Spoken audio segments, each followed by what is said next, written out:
Hi, I'm Coach Corey Wayne, and this is my video coaching newsletter. And the topic of today's newsletter is going to be attraction turnaround.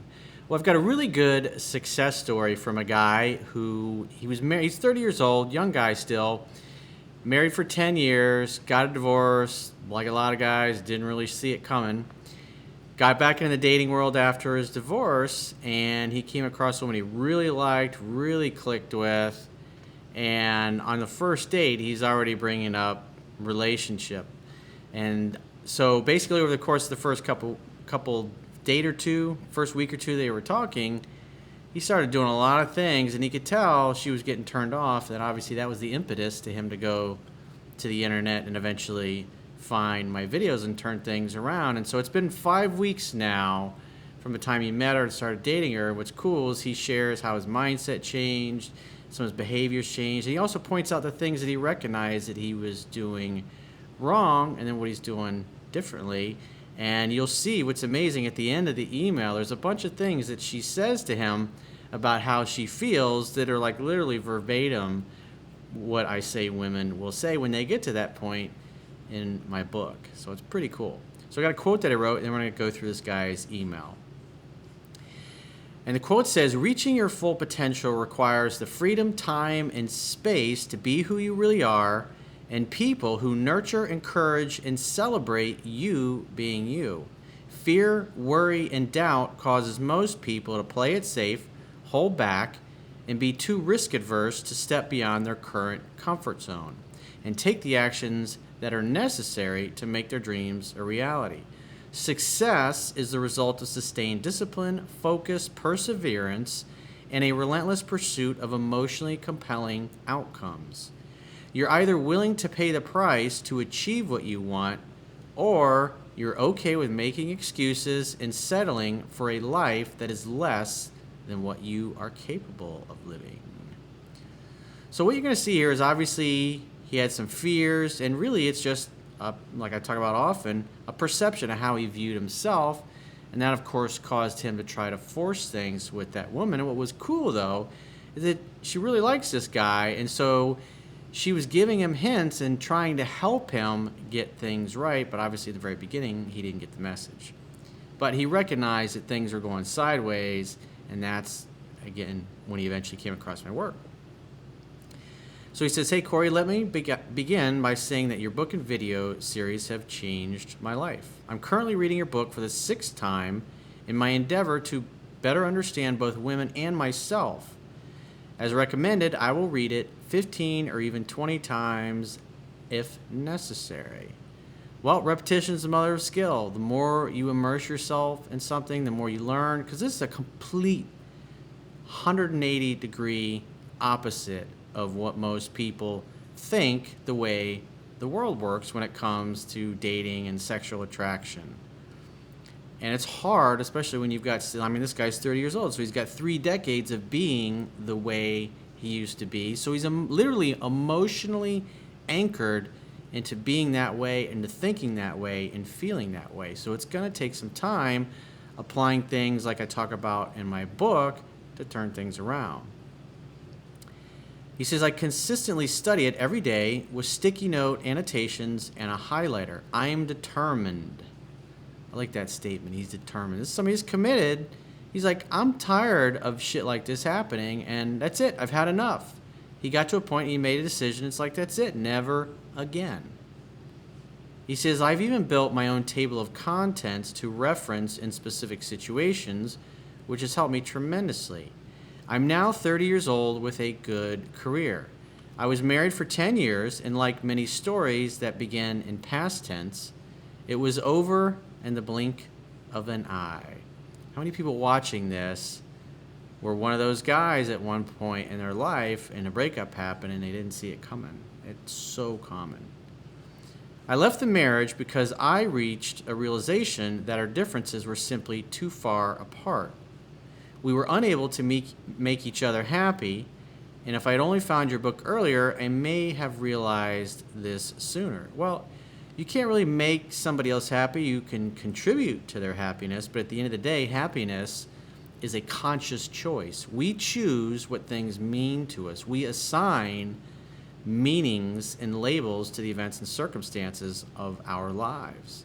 We decide we're happy, and we decide also if we're miserable. It's the same work. It's really a mental, conscious choice to continually choose your thoughts and your emotions and your actions. He says, I still love her for the genuinely great person that she is, and I hope she finds someone that can be the man that I wasn't. Well, when you care about somebody and you love somebody, you want them to be happy, even if it's not with you. That's true non-attachment, having that kind of mentality. Because sometimes there is somebody out there that's going to be better for her, and she better for him than she ever was with you, and vice versa. But you got to create the conditions, you got to create a space for somebody new in your life to come in and fill. And besides, without the breakup, without this traumatic event, he would have had no reason to read a book like mine. And now, just like he said, he's determined, he's committed to change the way he was. He says, after the finality of it all, I stumbled headfirst into Tinder and Bumble dating in an effort to find my soulmate. Well, I personally believe that we have multiple soulmates. I don't believe in that nonsensical myth of the one, because if you read my book, How to Be a 3% Man, which you can get for free and read on my website, then you know that my own personal experience through several of the relationships I've had with women that what I personally consider to be a 10, women that knocked my socks off, where we were both head over heels in love with each other, it's like for the average person, they never experience even one of those kinds of relationships in life. And I've had multiple at this point in my life. And when you know that, when you experience that, and you get to be with somebody that you feel that way, because, let's face it, 99% of the people are never going to experience that kind of connection and that kind of love with another human being. And then when you know how to create that, and things become predictable, like you're going to see here at the end, that really builds your confidence to take the risk. Because let's face it, breakups suck. And so it's like, what's the worst thing about that? It's like, oh, fuck, it's being single again, getting back in the dating game. Because the reality is you're going to go out on dates that are going to be great, and you're going to go out on dates that just suck ass, and you're thinking, how the fuck can I get out of here as quick as possible, because this person is not what I thought they were. And so it's that perception of like a giant mountain to climb, if you will, of getting back to where you were, having a girlfriend, having a relationship. But to get there, you got to go through a period of time where you don't have that. And men and women both, they'd rather not do that. That's why so many people stay in relationships way longer than they know they should, because the thought of being single again and having to start all over is not a pleasant one. But when you're armed with stuff that actually works and it becomes predictable and repeatable, almost like a sixth sense, or almost like you're psychic like that, you don't really worry about things not working out, because once you've done it once, you know you can do it again. And that really gives you a lot of power. He says, over the last several months, I've been on roughly 15 dates, and as you can surmise, I began repeating all of the same mistakes, which led me on a path to divorce.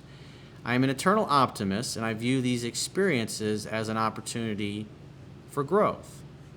However, I hadn't yet realized what my sense of confidence, or why my sense of confidence wavered around women that I unknowingly idolized.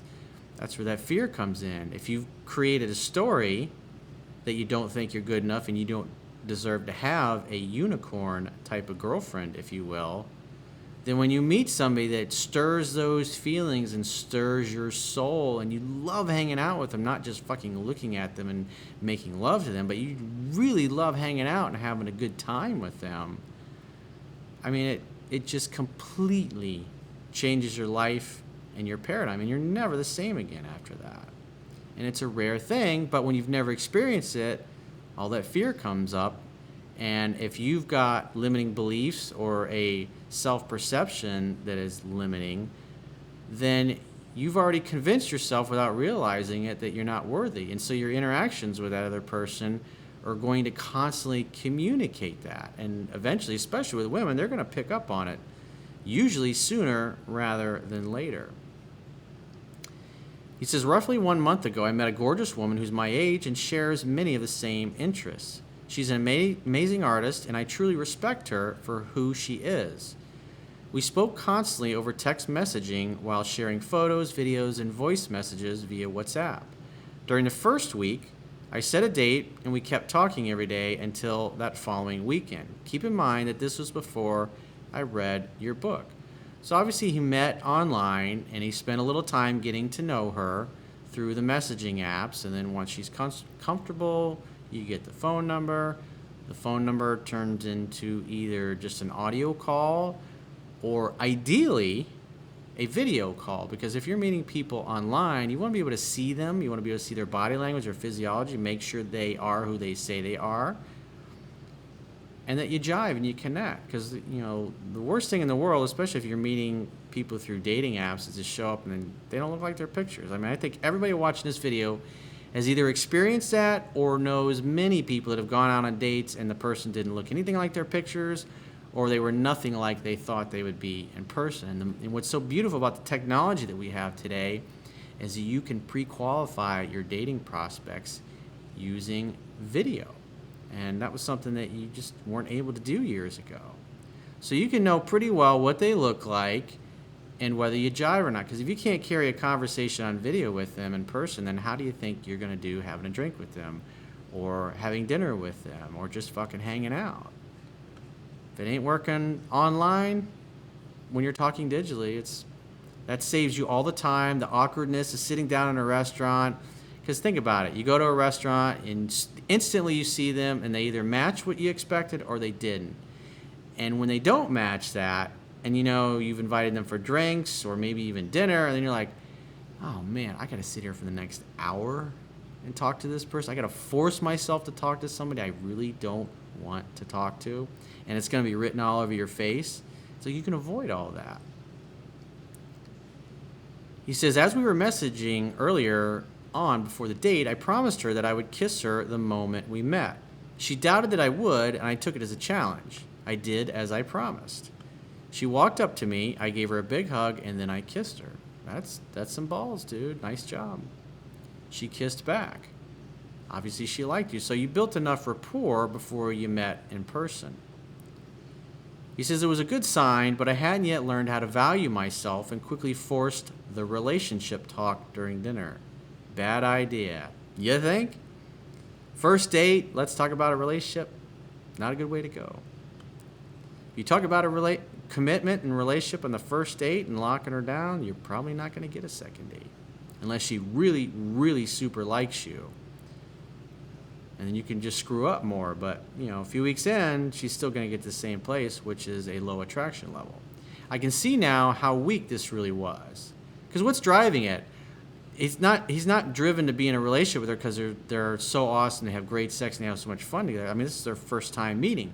He's trying to lock her down to a commitment because he's afraid he's going to lose her and some other guy's going to come along and take her from him. So this is where he's like literally starting to chase her out of his life. All because he's driven by fear and not feeling like he deserves it. The first warning sign raised when she told me a story about her ex being overly needy by constantly checking up on her, visiting her every single day unannounced. It's a bad way to go. And leaving his stuff at her place. That's something women do. Women leave their lipstick and their jewelry and shit behind, so they got a reason to call you. And hopefully you'll invite them over. I took this as a cautionary tale of not what to do with her. I naturally pulled back a bit, but not enough out of fear that I might lose her. So he recognized he's got to back off a little bit, but he's still locked in a state of fear.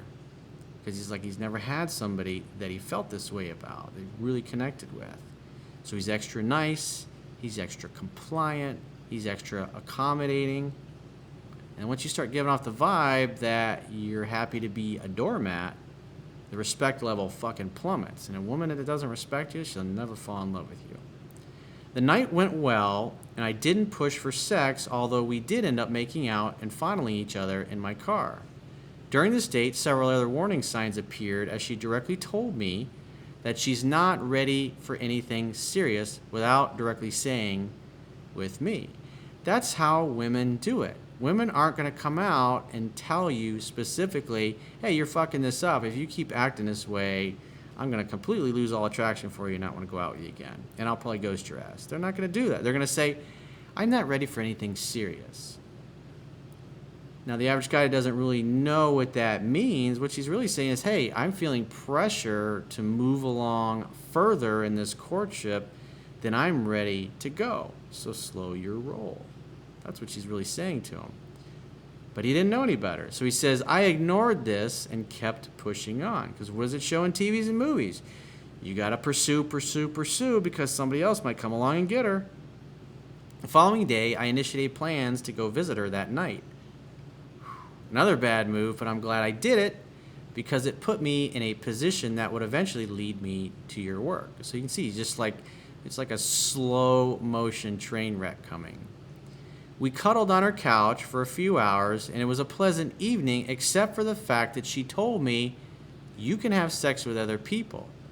So you can see she really liked him enough to where he's able to get away with these mistakes in the beginning because her attraction level was so high.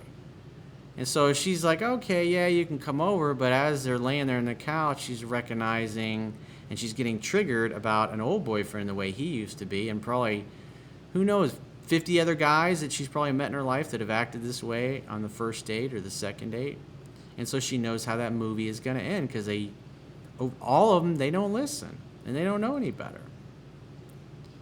He says, my response to this was, you're full of shit, in a teasing way. She laughed and said, well, don't tell me about the other women, to which I replied, that's fine, I won't.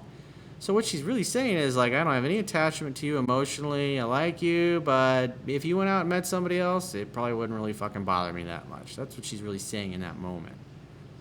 She's encouraging you to go date other people. Again, this is another, I'm not ready for anything serious, and you're pressuring me. She's trying to communicate. But again, because she's a woman, they don't talk or communicate the way we do. They're hoping that we'll be able to extrapolate or interpolate the meaning.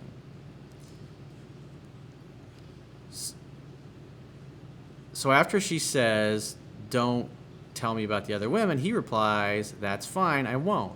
After that night, and so this is where he realized something's weird. I'm like I'm ready to be in a relationship with this girl, and this girl's telling me to go fuck somebody else.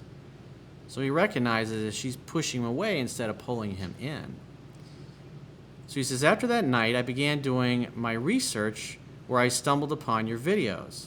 After watching about 10 of them, I took your advice and bought your book on Audible, which you can also get my book on Audible for free. You actually get both of my books. Right now, at least in the United States and a few other countries, you get 2 books with an Audible free trial, and both my books can be the free ones that you get.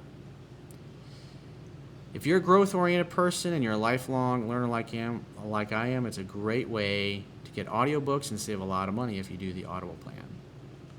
I've since then halted all unnecessary texting, focusing on my work while setting boundaries that exhibit integrity. In addition to this, I started exercising every single day so that I could improve my body and be more than I once was. So he's working on making himself literally, physically more attractive. Make it easy for yourself. Stack the deck in your favor. Give women an overwhelming list of reasons why you're the most awesome catch they've ever come across. And it will be a hell of a lot easier. I've applied many of the basic principles of creating attraction by simply being less available. I've worked hard on creating a true confidence that suggests without words that my time is valuable. Well, if you're busy and you're building your empire and you got lots of friends and lots of family and lots of things going on in your life, you're not going to be sitting around waiting for a text to come in or the phone to ring because you got shit to do. Women like a guy more if they have to work for them. We all value things more that we have to work for. We tend to take for granted shit that just comes easy or even too easy. While these changes didn't happen overnight, my diligence in studying your work has paid off. We're now on week 5 of dating, and the sex is incredible. We're seeing each other about 4 days out of the week now, and she's consistently telling me, so this is where, she's like literally saying things right out of my book. She's consistently telling me that she wants nothing less than to be exclusive with me. Remember, this is a girl just 5 weeks earlier. I'm not ready for anything serious. Slow down. And now, 5 weeks in, she's ready to be exclusive. So he says she's opened up to receive me and continues to tell me things such as, you have redefined what I look for in a man. So he's raised her bar. I see a future with you, and I feel so free and comfortable with you. Remember, you must love in such a way that the person you love feels free. Women want to feel safe and comfortable with you. That's why it's so important to be in your masculine energy and know what you're doing.